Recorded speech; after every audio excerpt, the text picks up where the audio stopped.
Hello. അപ്പോൾ ഇതെന്താണെന്നറിയോ? ഇത് ഇത്തവണ ഞാൻ പെരുന്നാൾ കളക്ഷൻസിലോട്ട് കൊണ്ടുവന്ന കുറച്ച് മെറ്റീരിയലാണ്. ആക്ച്വലി അതൊരൊറ്റ ഡിസൈനിൽ 4 കളർ ചേഞ്ചിൽ കൊണ്ടുവന്നതായിരുന്നു. അതിൻ്റെ പേരെന്താണെന്ന് വെച്ചാൽ കറക്റ്റായിട്ട് എനിക്കറിയില്ല. എനിക്ക് നല്ല ഇഷ്ടപ്പെട്ടപ്പോൾ ഞാനത് എടുത്തതാണ്. നല്ലൊരു ഡെൽറ്റ പോലത്തെ നല്ല സോഫ്റ്റ് ആയിട്ടുള്ള ഒരു മെറ്റീരിയലാണ്. നമ്മുടെ കോഡ് സെറ്റൊക്കെ ചെയ്യാൻ അടിപൊളിയാണ്. നല്ല സോഫ്റ്റാണ്, ഇടാനൊക്കെ നല്ല കംഫർട്ടായിട്ടുള്ള മെറ്റീരിയലുമാണ്. നല്ല ഡിസൈനും നല്ല കളേഴ്സും ആയിരുന്നു കേട്ടോ. അപ്പം ഞാനിത് വെച്ചിട്ട് കോഡ് സെറ്റൊക്കെ ഒന്ന് സെറ്റാക്കണം. പെരുന്നാൾ കളക്ഷനായിട്ട് അതൊന്ന് റെഡിമെയ്ഡ്സ് പോലെ ആക്കി എടുക്കണം എന്നൊക്കെ വിചാരിച്ച് കൊണ്ടുവന്ന് ആദ്യം ഒരു അബായ പോലത്തെ ഒരു ഡ്രസ്സ് സെറ്റ് ചെയ്യാൻ വേണ്ടിയിട്ട് കട്ട് ചെയ്തൊക്കെ വെച്ചു. പക്ഷേ കുറച്ചധികം തിരക്കുകൾ കാര്യങ്ങളൊക്കെ ആയിട്ട് കുറച്ച് ദിവസം അതവിടെ ഇരുന്ന് പോയി. കുറച്ച് ദിവസം അല്ലെങ്കിൽ വളരെ കുറച്ച് ദിവസം, ഒരു 10-25 ദിവസം അതവിടെ ഇരുന്ന് പോയി.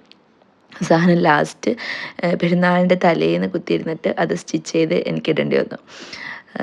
എനിക്കിടേണ്ടി വന്നതല്ല, എനിക്ക് ഇടാനായിട്ട് ആ ഒരൊറ്റ കളറും ആ ഒരു പീസും മാത്രമേ കിട്ടിയുള്ളൂ. ബാക്കിയെല്ലാം തീർന്നു പോയായിരുന്നു.